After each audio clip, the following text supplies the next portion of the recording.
Dios te bendiga, iglesia. Quiero que abras tu Biblia en Apocalipsis capítulo 2. Quiero hablarte de las iglesias que el Señor menciona en Apocalipsis capítulo 2 y capítulo 3. Hoy en día hay no sé cómo llamarle, unos ciertos rumores diciendo, en general, no digo acá en Ministerio Volviendo a Casa, sino digo en todas partes, en todas las congregaciones. Yo no necesito ir a la iglesia porque yo soy iglesia. Diga conmigo, yo soy iglesia. Bueno, eso está mal, porque usted no es iglesia, usted es parte de la iglesia. Todos juntos, diga conmigo, todos juntos formamos la iglesia de nuestro Señor Jesucristo. Pero yo no puedo ser tan orgulloso y tan soberbio de decir yo soy iglesia y no necesito de más nadie, porque yo soy parte de la iglesia del Señor. Y el Señor Jesús a través de Juan lo dejó establecido en el libro de Apocalipsis. Cada uno de nosotros somos iglesia, parte de una llamada la iglesia del Señor Jesucristo. Y cada uno de nosotros tenemos diferentes luchas, diferentes pruebas. Cada uno de nosotros tenemos cosas que vencer. Y usted va a ver que en las últimas iglesias, que son 7, y el Señor habla a través de Juan, cada una de ellas tiene un problema, cada una de ellas tiene una lucha, cada una de ellas tiene una meta, tienen objetivos, algo por el cual levantarse todas las mañanas y luchar. Porque el Señor nunca dijo que nos iba a librar de las pruebas. Él nos va a librar de la gran prueba, de la gran tribulación. Cuando ya la iglesia sea arrebatada y el diablo haga lo que quiera aquí abajo. Pero en este mundo, dijo Jesús, vamos a tener prueba, vamos a tener luchas, vamos a tener aflicción. Y yo quiero hablarte de eso, porque yo no sé qué clase de iglesia sos. Lo único que sé es que Dios tiene recompensa para ti. Y si estás pensando en aflojar y bajar los brazos, creo que esta palabra, depende de la iglesia que seas, por eso estate atenta a lo que Dios va a estar hablando. Depende cuál iglesia seas, la palabra que Dios tiene para vos, una palabra específica, especial para cada uno de ustedes. Ustedes no van a recibir las mismas palabras todos hoy, aunque yo predique lo mismo, ustedes van a recibir de manera diferente.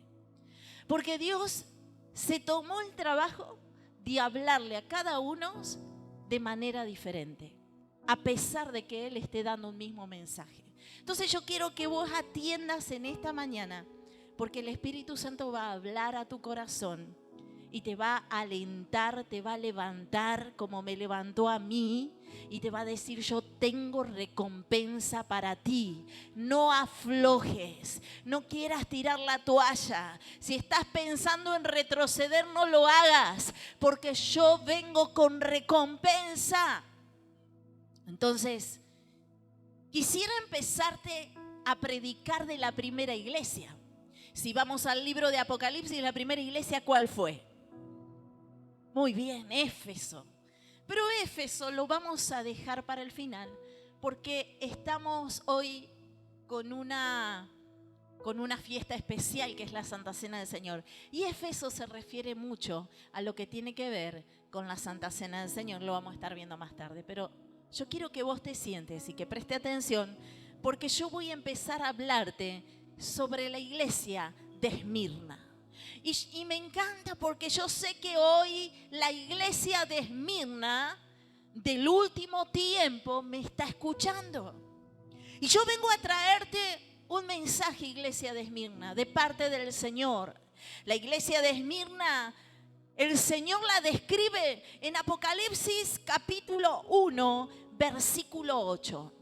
Apocalipsis capítulo 1, versículo 8, quizás sea la iglesia de Esmirna. El Señor comienza a hablarle a la iglesia de Esmirna. Y quizás si ahora te digo, sos la iglesia de Esmirna, me vas a decir, no sé, porque todavía no te dije cómo es la iglesia de Esmirna. Pero te voy a contar un poquito de cómo es la iglesia de Esmirna o algunas cosas que el Señor me da para que yo te pueda compartir a usted. La iglesia de Esmirna es la iglesia que está pasando por pruebas.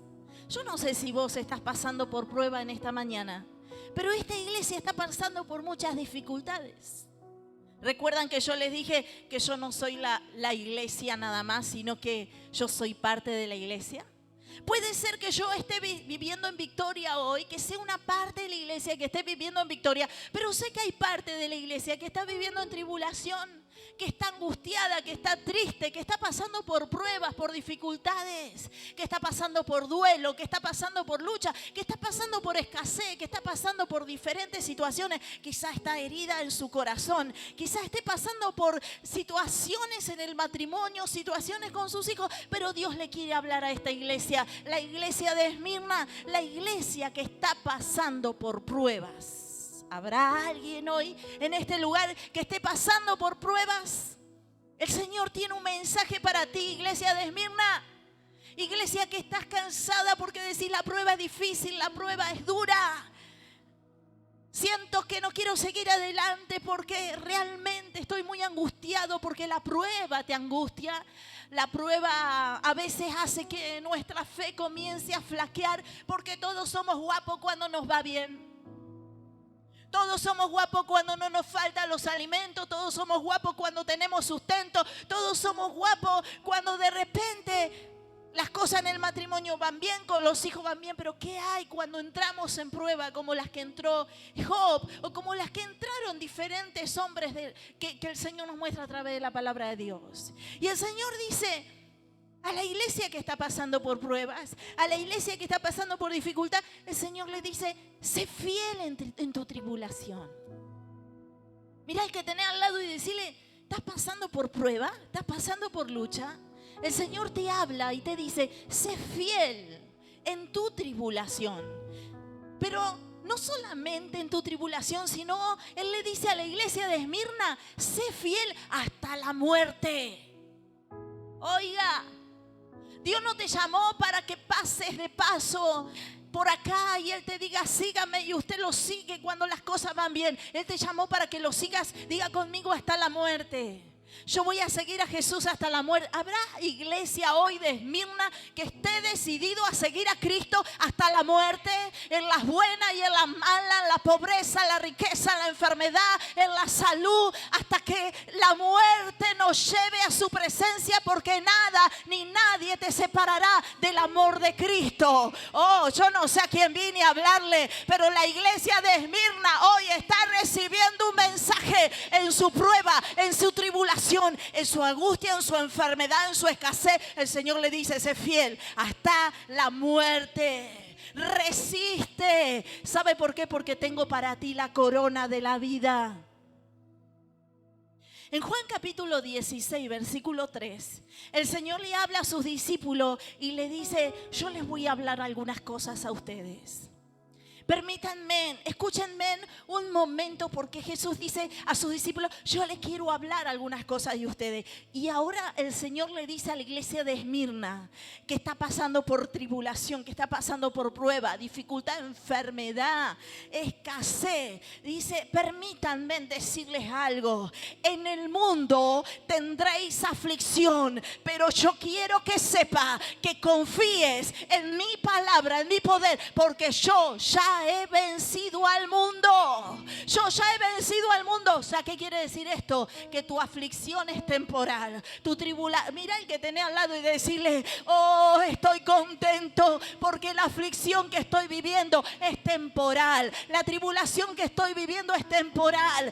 Se termina pronto mi tiempo de aflicción y viene mi tiempo de gozo y de alegría. Las aflicciones para el pueblo de Dios no son para siempre. Tienen fecha de caducación. La aflicción no es para siempre, la prueba no es para siempre, el problema no es para siempre, tiene su vencimiento. Y el Señor te dice, sé fiel, porque en el mundo tendréis aflicciones que serán temporales, pero confía porque yo ya he vencido al mundo. Mire, yo he estado pasando por dificultades en estos días, Y a mí recibir esta palabra me dio aliento. ¿Sabe por qué? Porque me entendí a través del Espíritu Santo que la prueba no es para siempre, que el sol en algún momento vuelve a salir una vez más. Entonces, iglesia de Esmirna, levanta tus brazos, afirma tu rodilla, fortalecete en el Señor y en el poder de su fuerza, porque el sol volverá a salir una vez más. Aleluya. Y el sol, dice, os nacerá el sol de justicia y en sus alas traerá salvación. Pero bueno, me alegro porque me parece que acá no hay tanta iglesia de Esmirna que estén pasando por lucha y prueba. Pero si por casualidad en las redes sociales me están escuchando, este mensaje es para usted. Entonces, el Señor le habla a otra iglesia ahora. ¿No es la iglesia de Esmirna? Ya le dijo a la iglesia de Esmirna que se esfuerce, que sea fiel hasta la muerte. Me olvidé decirle la recompensa de la iglesia de Esmirna. La recompensa es que no sufrirá daño de la segunda muerte. O sea, a los que resisten, a los que pelean en la tribulación, a los que no aflojan en las pruebas, a los que creen en el Señor Jesucristo, a pesar de que haya sol o haya tormenta, a pesar de que haya desierto o haya manantiales de agua, el Señor le dice, yo tengo una recompensa para ti. Yo voy a hacer que venzas la muerte segunda. Jesús dijo, yo soy la resurrección y la vida. El que cree en mí, aunque esté muerto, vivirá. Yo sé que a vos te importa vivir solamente aquí en la tierra, pero quiero contarte que hay una vida más allá de esta vida. Y esa vida puede ser que la vivamos en muerte, o puede ser que realmente conozcamos la vida eterna. Y entonces el Señor dice, no tengas miedo a la muerte segunda. ¿Cuál es la muerte segunda? La muerte primera es cuando nosotros morimos aquí en la tierra, pero nuestro espíritu tiene vida juntamente con Cristo, porque resucitamos y estamos con Él. Usted va a estar más vivo de lo que está ahora. Despreocúpese, mira al que tenés al lado, decirle, si pensás que te vas a morir acá y vas a dormir toda la vida, olvídate. Te espera un país celestial, un reino que no tiene fin, un reino que es poderoso, un reino donde no hay más llanto, no hay más dolor, no hay más muerte, no hay más angustia, no hay más odio. Es hermoso, supongo, vivir en ese reino. Imagínense, no hay escasez, no hay pecado. Es un reino de paz, es un reino de justicia, es un reino de amor. Y usted piensa que ha venido a pasar por este mundo nada más, ¿sí? Sin pena ni gloria. No. Tú estás aquí porque Dios tiene algo para ti. Tú tienes que hacer algo aquí en la tierra seguramente, pero un día estarás allí con el Señor. Y dice, el que venciere las tribulaciones de estos tiempos, yo les voy a hacer que no sufran la muerte segunda. O sea, que vivan para siempre. Yo soy la resurrección y la vida, dijo Jesús. Pero después está la iglesia de Pérgamo. Yo no sé si por aquí hay alguna iglesia que tenga el nombre de Pérgamo, pero a esa iglesia le vengo a hablar también. La iglesia de Pérgamo es una iglesia que lucha constantemente contra la opresión del diablo. Diga conmigo, opresión del diablo. Wow, es una iglesia que tiene que estar ungida, es una iglesia que tiene que estar muy fuerte en las cosas del Señor y en Dios, fortalecerse en el Señor, porque es una iglesia que mora a donde está el trono de Satanás. Y quizás sea una iglesia hoy que el infierno, que el reino de las tinieblas se levantó contra ti. Quizás seas una iglesia que estás luchando con el reino de las tinieblas, con la opresión del diablo. Esta iglesia dice que mora donde está el trono de Satanás. Y yo creo que muchos de nosotros no nos damos cuenta, pero en este mundo que tendremos aflicción, pero en el cual debemos confiar porque Jesús ha vencido al mundo. Este mundo, también dice la Biblia, que está bajo las manos del maligno. Que en este mundo el diablo también quiere aprisionar, quiere sacarte de las cosas de Dios. El diablo quiere enceguecerte El diablo levanta tinieblas para que tú no conozcas el verdadero conocimiento que tiene que ver con la revelación de Jesús. Esta iglesia mora donde está el trono de Satanás. Pero aunque está morando donde está el trono de Satanás, esta iglesia, escuche bien, retiene su nombre y no ha negado su fe.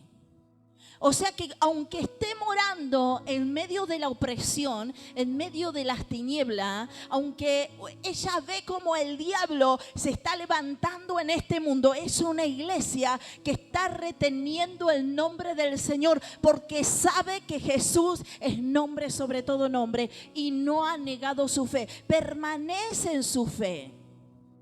Pero esta iglesia tiene que vencer algo. Esta iglesia tiene que vencer la doctrina de Balaam y la doctrina de los Nicolaitas. Y usted dice, ¿qué es eso? Y se lo voy a hacer sencillo, porque no me quiero detener mucho en estas cuestiones, pero la doctrina de Balaam es la doctrina que se mete a la iglesia de Pérgamo y que intenta mezclar lo sagrado con lo profano. Que en otras palabras, para que usted me entienda, es una iglesia que mora donde está el trono de Satanás y es afectada por permitir cosas del mundo dentro de su vida. Una iglesia, vuelvo a repetir, que es afectada por permitir cosas del mundo en su vida. Cosas del mundo que parecen inofensivas. Esa es la doctrina de Balaam. Mezclar lo sagrado con lo profano, mezclar con el mundo. El diablo dijo, no podemos destruir al pueblo de Dios. El Números capítulo 31, versículo 16. No podemos destruir a la iglesia de Pérgamo, porque la iglesia de Pérgamo es una iglesia que retiene el nombre del Señor y que no niega su fe. Entonces, ¿qué es lo que vamos a hacer? Dijo Satanás. Le vamos a meter al campamento mujeres hermosas. Mire cómo trabaja el diablo. Y comenzó a mezclar gente que no conocía a Dios con los que sí conocían a Dios. Entonces dijo, vamos a hacer una cosa. En Números capítulo 31, versículo 16. Esta es la estrategia. Es una iglesia difícil de vencer, dice el diablo. Porque esta iglesia retiene el nombre del Señor y es una iglesia que tiene fe. Entonces vamos a hacer una cosa, que no se den cuenta, y vamos a meter mujeres hermosas. Números capítulo 31, versículo 16. ¿Para qué? Para que los hombres del pueblo de Dios sean distraídos, seducidos, y ellos formen matrimonios con estas mujeres paganas. Al formar matrimonio dentro del pueblo de Dios, comenzaba a haber mezcla. Entonces los hombres del pueblo adoraban a Dios, pero las mujeres que habían logrado unirse a los hombres de Dios adoraban a Baal, adoraban a Asera. Entonces traían toda la mezcla. O sea, como que un hijo de Dios se case con una persona que no viene a la iglesia. Mira el que tiene al lado y decirle, tené cuidado donde andas mirando. Porque pensamos que lo vamos a convertir. Mira el que tiene al lado, decirle mentira del diablo. Y entonces el diablo comenzó a operar no desde afuera de la iglesia, sino desde adentro de la iglesia de Pérgamo. Comenzó a operar el reino de las tinieblas que estaba afuera, comenzó a entrar y operar desde adentro. El mundo comenzó a meterse dentro de la iglesia. Y una de las cosas que tenemos que tener cuidado en estos tiempos es de no traer las cosas de afuera aquí adentro. De no mezclarlo de afuera con lo de adentro. Por eso el Señor nos llama a ser santo, porque Él es santo y sin santidad nadie verá a Dios. Comenzaron a realizar prácticas que estaban prohibidas por Dios. Claro, imagínense, mira, el que tenía al lado de decirle, las mujeres somos influenciables. Las mujeres sabemos influenciar porque la Biblia dice que la mujer sabia edifica su casa, más la necia la derriba. Entonces, usted puede hacer un hombre de Dios en su casa o puede hacer un hombre que no tenga dirección, que no tenga propósito. Ay, pastor, pasa que en casa mi esposo toma mucho y hace esto, hace el otro. Lo hace porque se lo permitís. No se lo permitas más. Y es fuerte lo que estoy diciendo, pero ninguna mujer muchas veces corre el riesgo de no permitir cosas que se están permitiendo dentro de su casa porque siente que las consecuencias de no permitir son más grandes de las que ella puede soportar. No permitas. No permitas que en tu casa entre cosas que no tienen que entrar. No permitas que en tu matrimonio entren cosas que no tengan que entrar. No permitas que con tus hijos entren cosas que no tienen que entrar. Porque así opera el diablo. El diablo dice, no los puedo convencer por las buenas porque ellos no niegan el nombre de Dios y son gente de fe. Bueno, voy a hacer que entren prácticas a través de gente que no es como ellos, que entren prácticas que no tienen que ver con Dios. Y ahí viene también la inmoralidad sexual. Y ese problema había en la iglesia de Pérgamo. Y tal es así que llegaron hasta la infidelidad espiritual. Pusieron a otros dioses primero antes que a Dios. La obra de esa es la doctrina de Balaam, la obra de los nicolaitas tiene que ver con el antinomianismo. ¿Sabe lo que significa esto? Significa antiley. Y el antinomianismo dice, escuche bien lo que dice, que por ahí seguramente usted lo escuchó decir. Cuando usted lo escucha decir, corra de ese lugar o corra de la persona que lo está diciendo. Escuche bien lo que dice esta palabra que no se escucha mucho, pero que tiene que ver con las cosas que tenía que vencer la iglesia de Pérgamo. El antinomianismo dice, como yo soy salvo, Dios me ama y Él me entiende. No importa que viva en pecado.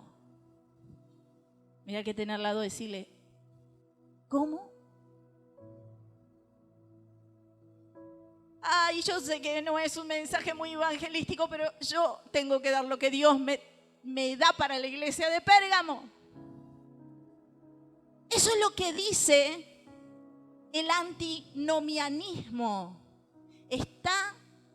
Estaban en contra de la ley de Moisés y dice, no pasa nada. Yo sirvo al Señor, si estoy en pecado no pasa nada, Dios me va a perdonar. Dios me entiende, Dios sabe mi debilidad. Mira el que tenés mentira del diablo. Dios dice, arrepiéntete. Arrepiéntete. El antinomianismo dice que el salvo siempre es salvo. El salvo siempre es salvo. Y en Hebreos capítulo 2 dice, vamos a ver si el salvo siempre es salvo.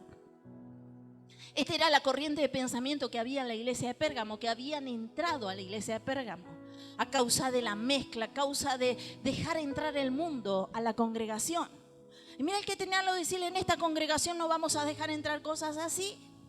Por eso, aunque algunos piensen que santidad está pasado de moda, no importa. Santidad es la misma ayer, hoy y por los siglos de los siglos. Porque santidad es característica del Dios que servimos. Y Él dice que si no somos como Él, no podemos heredar el reino de los cielos. Hebreos capítulo 2 dice, para aquellos que dicen el salvo siempre es salvo, dice, por tanto es necesario que con más diligencia, diga conmigo diligencia, atendamos a las cosas que hemos oído. No sea, ¿qué dice?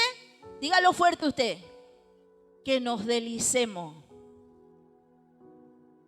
Porque si la palabra dicha por medio de los ángeles fue firme y toda transgresión y desobediencia recibió su justa, ¿qué dice? Su justa retribución. Escuche bien, para la gente que dice salvo. Dice, ¿cómo escaparemos nosotros si descuidamos una salvación tan grande? ¿Cómo vamos a escapar? O sea, ¿podemos perder la salvación? Dígalo usted. Claro que sí. ¿Podemos perder la salvación?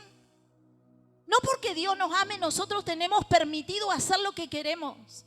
No porque Dios nos ame, podemos servir a Dios como queremos. No porque Dios nos ame, podemos estar en pecado total. Dios me ama y no pasa nada. Así pasa.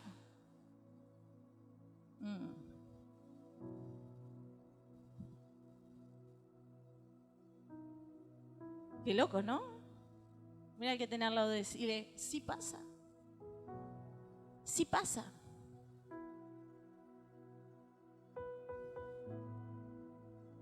Y esta iglesia retenía el nombre del Señor y no había negado la fe. Pero mire cómo el diablo se mete adentro para distorsionar la palabra de Dios.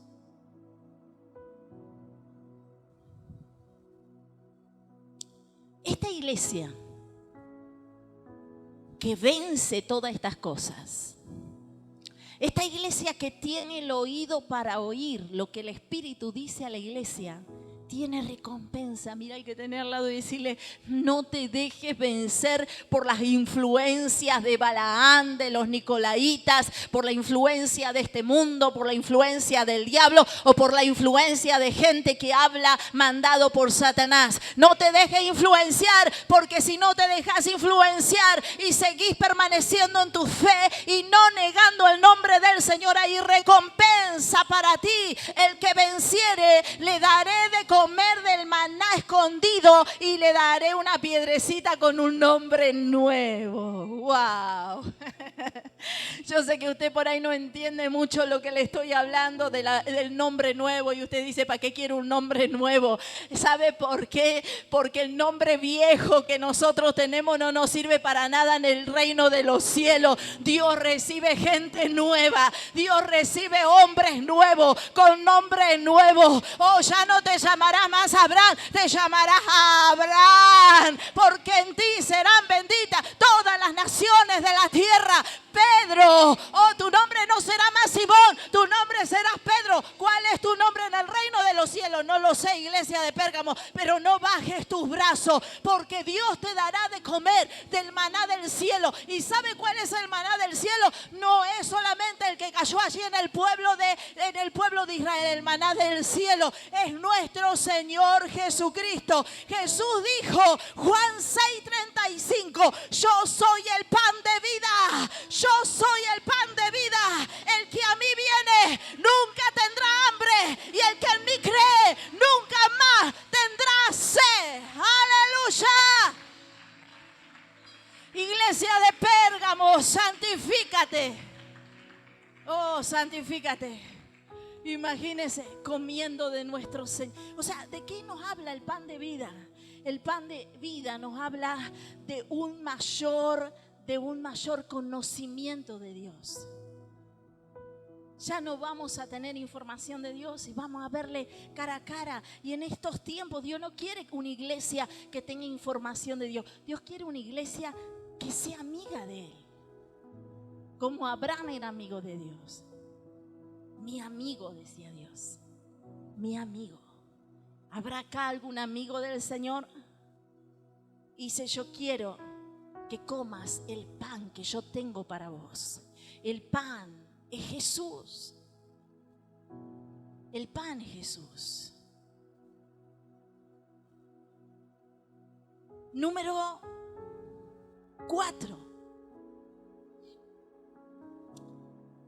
Esta iglesia. A ver, déjeme buscarla acá en la Biblia.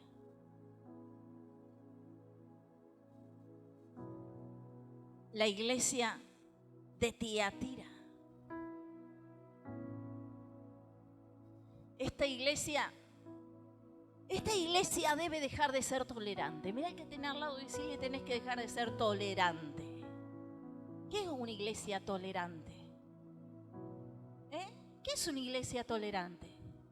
Una iglesia que tolera todo. Una iglesia que a veces quiere ser más buena que Dios. Pastores que dejan servir a Dios en las plataformas porque tienen miedo que se vaya. Si están en pecado, sirven de la misma manera. Líderes torcidos que quieren torcer lo establecido por Dios y quieren hacer lo que quieren, pero uno los deja para que no se vayan. Miren, esta iglesia, si hay alguien que tenemos que agradar, es a Dios. Maldito el hombre que confía en el hombre, pero bendito el hombre que confía en Dios. En esta iglesia se sirve en santidad. En esta iglesia se sirve bajo sujeción. En esta iglesia no hay tolerancia para el pecado. Amamos a los pecadores, pero no al pecado. No vamos a tolerar el pecado. Mira el que tiene al lado, decirle: no lo toleramos. Es duro, pastor. Lo que pasa es que yo sé que Dios me ama y entonces eso hace que yo pueda servir en cualquier condición. No es así. No toleramos el pecado. Pero esta iglesia, la iglesia de Tiatira, era tolerante. Y Dios le dice: tienes que dejar de tolerar. En eso tenía que ser vencedora. Puede pasar que estés tolerando cosas que no tenés que tolerar en tu casa, en tu familia, no solamente en la iglesia. Usted sabe que hay veces que Dios nos pide determinación. Entonces Dios le dice a la iglesia: tienes que dejar de ser tolerante. Porque estás tolerando a Jezabel. Y yo sé que algunos piensan que Jezabel se parece más o menos a las características de la pastora Vanessa, porque se pinta, porque tiene pelo largo, porque se tiñen, porque a veces usan pantalón o porque no usan pollera. Pero ¿sabes qué? Jezabel, el espíritu de Jezabel no tiene nada que ver con lo que usted piensa. Jezabel, el espíritu de Jezabel no solamente lo puede tener una mujer, también lo puede tener un hombre. Porque los demonios no son sexuales, o sea, son asexuales. No son ni hombres ni mujeres. Los demonios son demonios. Y no solamente Jezabel la puede estar tolerando un hombre o una mujer, sino que Jezabel es un espíritu demoníaco que influencia y manipula y persigue, escuche bien, persigue a los profetas, persigue a los pastores, persigue a los apóstoles. Ese espíritu demoníaco va en contra de toda autoridad puesta por Dios. Toda autoridad puesta por Dios es perseguida por Jezabel. No importa si es hombre o mujer, si fuiste puesto por Dios, ese espíritu está para perseguir. Entonces usted va a notar que cuando se manifiesta el espíritu de Jezabel, puede ser a través de un hombre o a través de una mujer, ese espíritu principalmente quiere pegar a la cabeza. Por eso Dios le habla a la iglesia de Tiatira y le dice a la iglesia de Tiatira: yo necesito que dejes de tolerar a la gente que está hablando mal de mis siervos, a la gente que está hablando mal de mis profetas, a la gente que se levantan contra los Elías para destruirlo. Yo quiero que dejes de tolerar a la gente que está hablando mal de mi iglesia, de aquellos ungidos, de aquellos... Mirá el que tenés al lado y decirle: fíjate si no sos la iglesia de Tiatira, porque Dios te está pidiendo que dejes de tolerar al espíritu de Jezabel, espíritu de influencia, espíritu de manipulación, espíritu de persecución a los profetas. Ese es el espíritu de Jezabel. Vio que no tiene nada que ver con hombre o con mujer. El espíritu de Jezabel se levanta aún dentro de las casas para derribar la autoridad que Dios puso. A través de la esposa se manifiesta. Vamos a empezar por el esposo. A través del esposo se manifiesta en hombres desobedientes a la voluntad de Dios. Porque la Biblia dice que Cristo es la cabeza del varón, del hombre. El varón es la cabeza de la mujer. Entonces, ¿cómo se manifiesta el espíritu de Jezabel dentro de casa, en mi hogar, en el matrimonio? Con hombres que son desobedientes a la palabra de Dios. con hombres que no se sujetan a lo establecido por Dios, porque recuerde que Jezabel es alguien que no respeta autoridad. Entonces, si usted quiere tener autoridad, usted tiene que estar sometido bajo autoridad. Porque el diablo no huye de nosotros a menos que estemos sometidos bajo autoridad. Entonces, ¿de quién el hombre tiene que estar sometido bajo autoridad? No de la mujer. Mira el que tenés al lado y decirle, si sos mujer, no tenés autoridad sobre tu esposo. Porque tu esposo tiene que estar bajo la autoridad de Dios. Cuando el hombre desobedece la autoridad de Dios, cuando el hombre no se sujeta a Dios, ahí está operando el espíritu de Jezabel. Y el espíritu de Jezabel, recuerden que es influencia. Entonces ese hombre va a comenzar a influenciar no solamente a su esposa, sino a su familia, para que tampoco se someta a la palabra de Dios. Pero la mujer, cuando el espíritu de Jezabel comienza a manipular dentro del hogar o a influenciar, la mujer no va a someterse a un esposo que está sometido a la voluntad de Dios. Entonces el hombre va a decir, pero mi amor, mira lo que dice la palabra de Dios. Tenemos que hacer esto porque Dios manda que nos congreguemos, Dios manda que luchemos por nuestra bendición. La mujer va a decir, no importa lo que Dios diga, a mí no me interesa. Cómo opera el espíritu de Jezabel en los hijos a través de la desobediencia a la autoridad de la casa, sus padres. Por eso la Biblia dice, honra a tu padre y a tu madre para que tus días se alarguen sobre la tierra. O sea que el espíritu de Jezabel no solamente opera dentro de la iglesia de Tiatira, sino también opera en nuestras vidas. Operan los colegios, cuando no nos sometemos a la autoridad de los maestros. Hoy los colegios, Dios mío, hoy no hay respeto por los maestros. No hay respeto por los que tienen autoridad. No hay respeto por la policía. No hay respeto. Hoy se ha perdido el respeto a la autoridad. Hoy no se respeta autoridad. Y vos que creías que el espíritu de Jezabel tenía minifalda. Necesitamos más Biblia, señores. Y menos Facebook. Menos Instagram. Más palabra de Dios.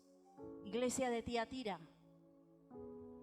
Si dejas de tolerar a aquellos que se levantan contra la autoridad de Dios, hay recompensa para ti, dice Dios.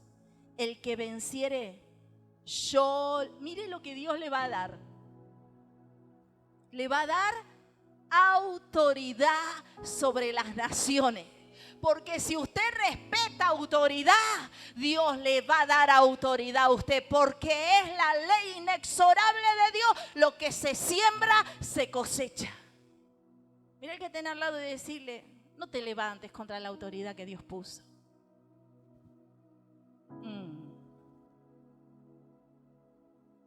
Digo, hay tanta gente que habla fresquito por las redes sociales, levantándose contra la autoridad. ¿Quién soy yo para meterme en la autoridad que Dios puso en otras iglesias? Mira el que tenía al lado y decirle, ¿para qué? ¿Qué cosa es esa? Te estás maldiciendo a vos mismo. Pero Dios dice, al que saca el espíritu demoníaco que se levanta contra la autoridad y quiere decapitar a los Elías, yo los voy a recompensar. Y al que venciere ese espíritu, yo le voy a dar autoridad sobre las naciones y le daré la estrella de la mañana. ¡Wow! Diga conmigo, ahí está nuestro Señor Jesús. ¿Cuántos quieren a Cristo? Hay una canción que dice, dame a Cristo. No sé si la saben los chicos. Hay una canción que dice, dame a Cristo. Y el libro de Apocalipsis le promete a Cristo a la iglesia. Y ustedes saben que para las verdaderas iglesias, lo más importante que se nos puede entregar es a nuestro Señor Jesús. Dame a Cristo. Diga conmigo, dame a Cristo, Señor. Dame la estrella de la mañana. Dame a Cristo, Señor. A ver dónde vamos, ya me perdí. La número 4 les nombré recién. Vamos por la 4, Tiatira. Ahora viene la iglesia de Sardis. Esta iglesia es una iglesia que tiene que velar. Diga conmigo, velar. Ay, se está durmiendo Sardis. Mira al que tenés al lado y decirle, si sos Sardis, despertate. Te están hablando a Dios, a vos. La iglesia de Sardis tiene que velar. Y el Señor le dice, Sardis, tenés que velar. Vigila y sé perfecto delante de mí. La iglesia de Sardis está en el capítulo 3. Del capítulo 3, versículo 1 al versículo 6. Dice, vigila y sé perfecto delante de mí. Escucha, acuérdate de lo que has recibido y oído y guardado. No te duermas. No te duermas, iglesia. No te duermas. ¿Te acordás lo que recibiste? Al principio, lo que has escuchado, lo que has guardado. No te duermas. Arrepiéntete de ese adormecimiento y velad, porque yo vengo pronto, Sardis. Yo vengo pronto.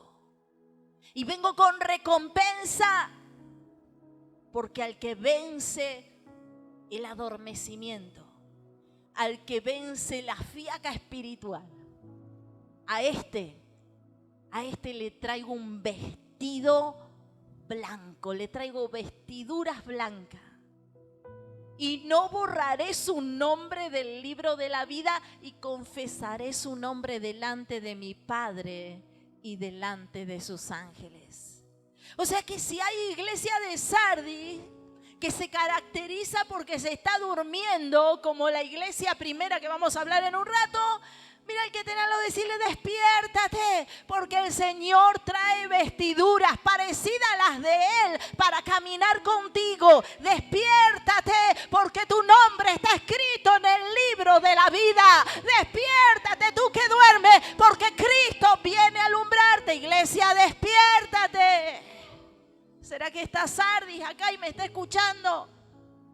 Número 6, la iglesia de Filadelfia. La iglesia de Filadelfia es la iglesia que tiene pocas fuerzas. Tengo poca fuerza, pastora, qué cansado me siento. Pero aunque tiene pocas fuerzas, esa iglesia no ha retrocedido. Aunque tiene poca fuerza, viene a la rastra, pero dice, a la casa de Jehová yo iré. Aunque tiene poca fuerza y no tiene ganas de orar, pero dice, voy a clamar a Jehová mi Dios. Alzaré mis ojos a los montes. ¿De dónde viene mi socorro? Mi socorro viene de Jehová, que hizo el cielo y la tierra. Aunque tiene poca fuerza, no has negado tu fe. Aunque tienes poca fuerza, a pesar de la lucha, has seguido perseverando. Oh, sos como plantío de Jehová en la casa de tu Dios. Siempre quieres estar. Y es la única iglesia que el Señor no le dicen como nada malo, diría yo, sino como que solamente le dice, tiene poca fuerza nada más. ¡Ey!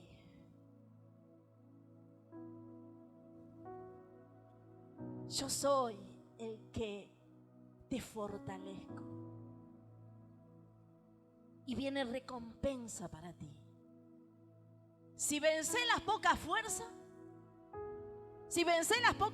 que tenés, yo te voy a hacer columna en el templo de mi Dios. Y escribiré sobre él, sobre tu frente, el nombre de mi Dios. Y no solamente escribiré el nombre de mi Dios, sino escribiré el nombre de la ciudad de mi Dios.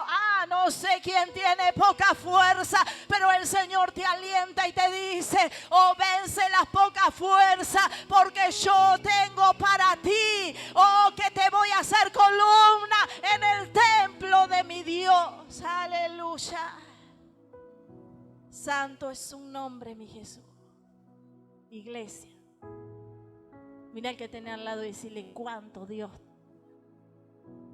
¿Cuánto Dios te ama, iglesia? ¿Cuánto Dios te ama?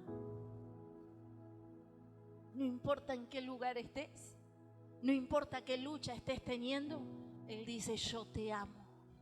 Yo te amo, aunque estés morando en el trono de Satanás, yo te amo, yo te doy la fuerza para que seas un vencedor, porque yo he vencido, tú también. Por eso la palabra de Dios dice que somos más que vencedores en Cristo Jesús, Señor nuestro. Amén. La última iglesia, la iglesia de la Odisea. Ay, esta iglesia le da dolor de cabeza al Señor. Mira, hay que tener al lado y decirle, le estás dando dolores de cabeza si sos la Odisea. Porque la Odisea piensa que es algo que no es. Y esto es complicado, ¿no? Cuando nosotros pensamos que somos algo que no somos. Sí, porque yo siempre digo esto, cuando uno está equivocado y reconoce su error, recién ahí Dios puede comenzar a obrar. Pero si yo estoy equivocado y no reconozco mi error, entonces Dios no puede obrar en mi corazón. Necesitamos conocer a dónde hemos caído para poder arrepentirnos. Y esta iglesia es una iglesia que piensa que es algo que no es. ¿Y cuál fue la causa que llevó a esta iglesia a pensar que es algo que no es? Diga conmigo, pastora, ¿cuál fue la causa? La tibieza espiritual. Esta iglesia tiene que luchar contra la tibieza espiritual. Porque piensa que es muy de Dios, pero es más de afuera que de nosotros. Tiene que luchar contra la tibieza espiritual. Y corre riesgo esta iglesia de ser expulsada del reino de los cielos y de perder su salvación. Como las 10 vírgenes. Esta iglesia corre ese riesgo. Porque es una iglesia tibia. Y dice Dios, yo puedo soportar lo frío o lo caliente. Es más, prefiero que sea frío antes que sea tibio. Porque a los tibios Dios los expulsa de su cuerpo. Por eso que la gente tibia corre el riesgo de ser expulsado del cuerpo del Señor. Y esto es duro, suena muy duro lo que estoy diciendo. Pero es lo que dice acá. La tibieza espiritual nos hace correr muchos riesgos, riesgo de vida y de muerte. Porque la tibieza espiritual en algún momento dice Dios dice yo no quiero. Y Él es determinado con eso, dice yo no quiero que vos seas tibio. Yo no quiero que hoy me sirvas y mañana me dejes de servir cuando quieras. Yo no quiero que vos hoy te sientas en el cielo y mañana en el infierno. Yo no quiero eso para vos. Yo quiero que vos te mantengas firme. Que vos te mantengas ardiendo bajo el poder de mi Espíritu Santo. No se aceptan tibios en el reino de los cielos. Pero esta gente comienza a pensar, porque su tibieza espiritual lo lleva a pensar que son algo que no son. Y muchas veces se terminan convirtiendo en fariseos. Conocen mucho la Biblia, pero no conocen al Dios y al autor de la palabra de Dios. Y Dios no nos llamó para tener mucha información, sino para conocer al autor de quien escribió esta información. El Señor dice, hay recompensa para ti.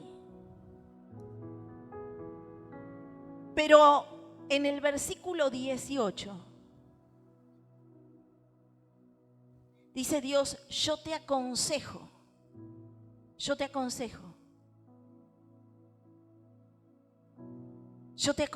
que dejes de ser tibio.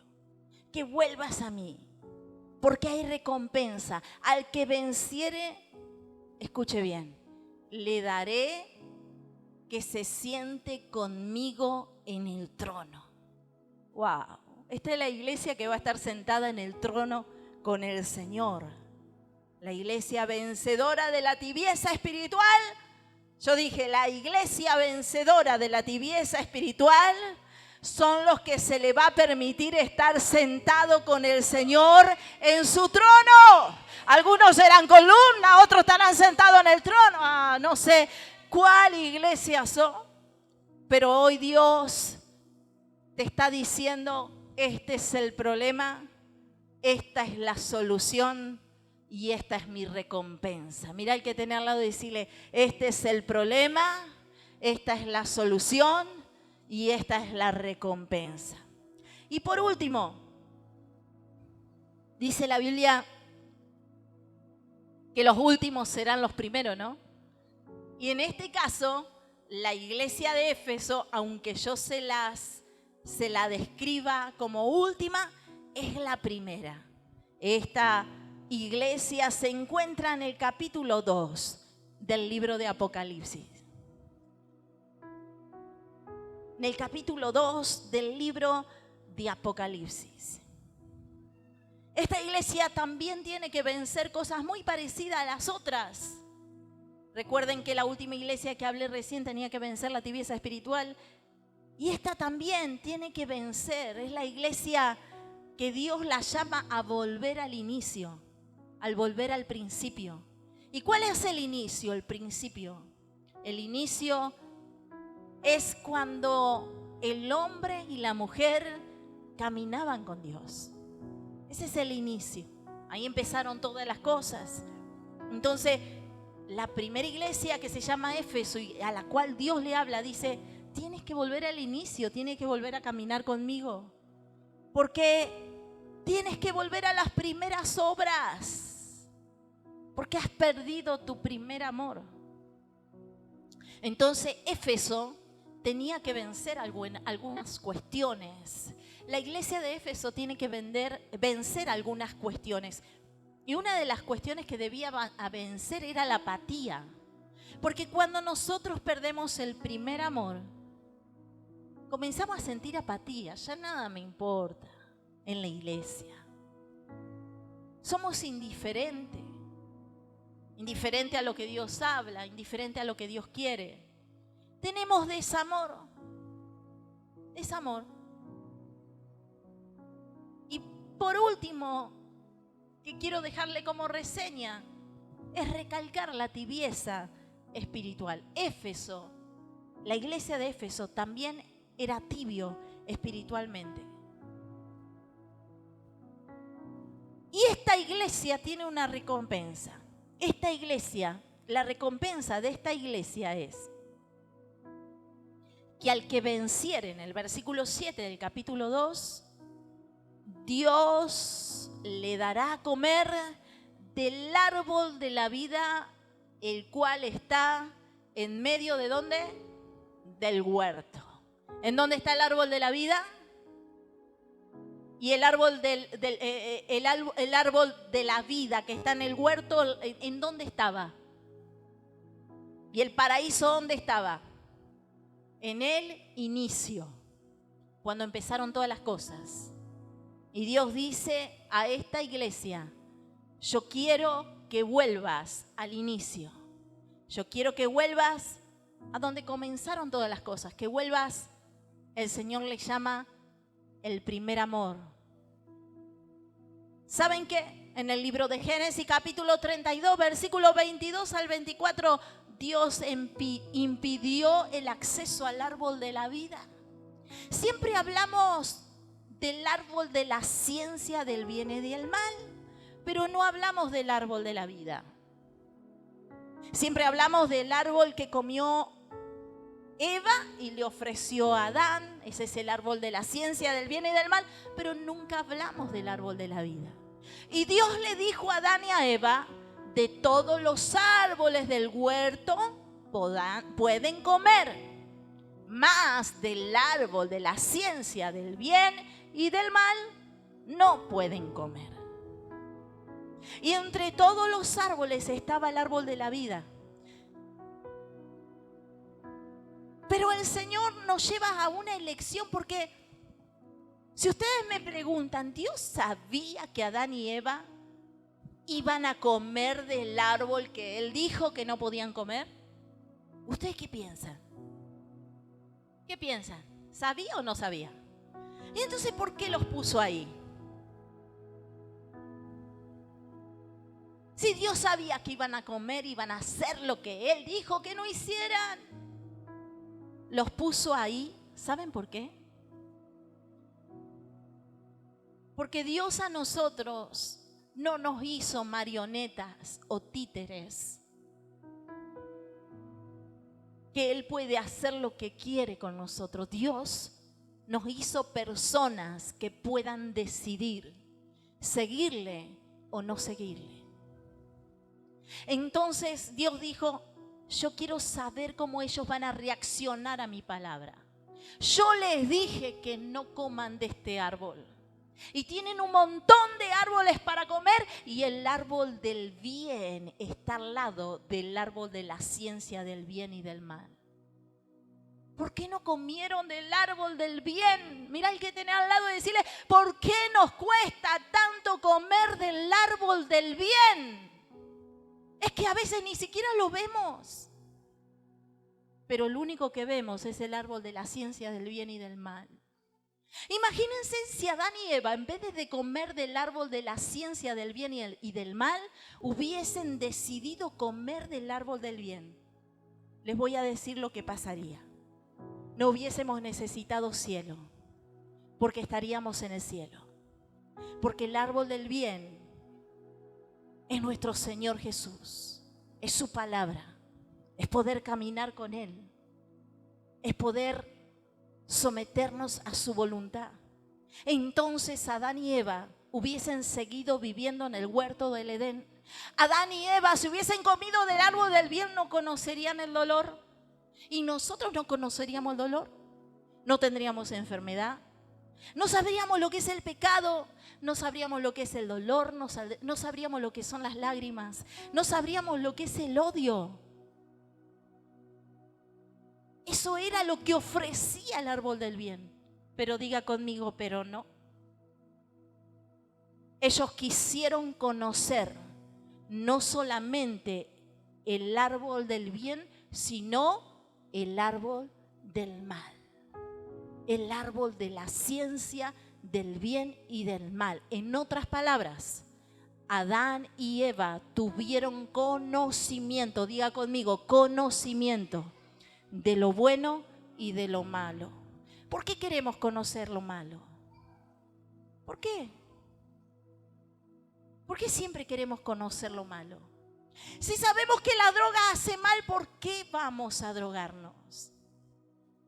Si sabemos que el adulterio, la fornicación hace mal, ¿por qué decidimos?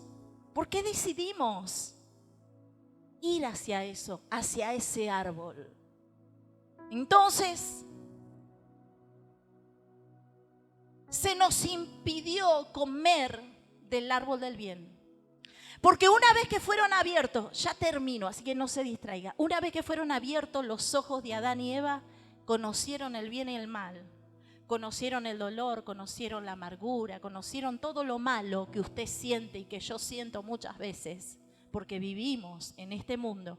Una vez que pasó eso, Dios dijo, yo los amo tanto que no puedo dejar que toquen el árbol de la vida. No puedo dejar. Porque si a Adán y Eva en ese momento se les ocurría no solamente comer del árbol de la ciencia del bien y del mal, sino que dijeron, bueno, ya probamos el árbol de la ciencia del mal, vamos a agarrar el árbol de la vida. ¿Sabe lo que pasaría? Nosotros tendríamos vida eterna con la maldición que cargamos. ¿Usted sabe lo que es vivir? Yo me puse a pensar esto. ¿Usted sabe lo que es vivir por la eternidad en este cuerpo de muerte? ¿Usted sabe lo que es vivir por la eternidad cargando las emociones tóxicas que a veces cargamos? ¿Usted sabe lo que es vivir por la eternidad lleno de odio, lleno de rencor? ¿Usted se imagina viviendo por la eternidad? En esta vida, así como cargamos esta vida natural. Dios dijo, le tengo tanta misericordia a Adán y a Eva, los amo tanto a mis hijos, que no voy a dejar que coman del árbol de la vida. Suficiente. Se tuvieron que ir del huerto. Perdieron poder vivir sin dolor, poder vivir sin angustia, poder vivir sin remordimientos, poder vivir en libertad. Perdieron la posibilidad de vivir en amor. Y Dios dijo, lo saco. Y puso ángeles que cuidaran el árbol de la vida. Y dice que una espada de fuego, eso lo va a encontrar en el libro de Génesis, se removía por todo el lugar, impidiendo que el hombre se acercara al árbol de la vida. O sea, Dios no permitió que los pecadores comieran del árbol de la vida. Y Jesús reveló el misterio del árbol de la vida, que estuvo oculto por mucho tiempo, en Juan capítulo 6, versículo 53. Y en otros textos que quizás no te los voy a dejar ahora, pero lo podés encontrar a lo largo de tu lectura en la palabra de Dios.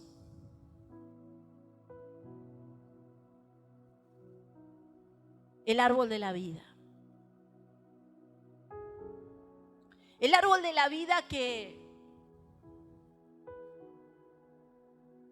no solamente fue clausurado o apartado y cuidado para que Adán y Eva no lo tocasen, sino que fue reservado para un tiempo específico.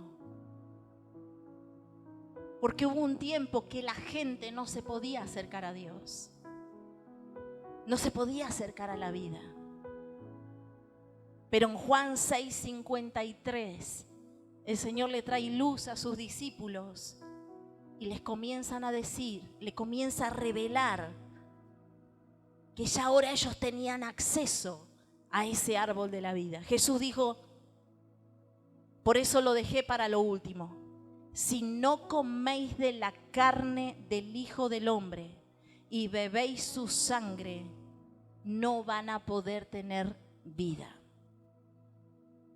El que come mi carne y bebe mi sangre tiene vida eterna, y yo le resucitaré en el día postrero. O sea, que el Señor estaba revelando que Él es el árbol de la vida. Y que la gente, que Adán y Eva en un momento no pudieron tener acceso a Él. Dios puso ángeles con espada de fuego que cuidaran el acceso a ese árbol. Porque si comían de ese árbol en ese momento, lo que ellos iban a tener era una vida eterna corrompida. La tierra está corrompida. Y Dios dijo, yo voy a hacer tierra nueva y cielo nuevo. Y voy a cambiar el corazón de los hombres, esos corazones de piedra, y les voy a poner un corazón nuevo, que será mi corazón, un corazón de carne, donde ellos sean mis hijos y yo vuelva a ser Dios para ellos. En otras palabras, el árbol de la vida, al cual nosotros no teníamos acceso, pero ahora tenemos acceso. El árbol de la vida al cual nosotros no podíamos acercarnos, pero ahora podemos acercarnos. Se llama Jesús.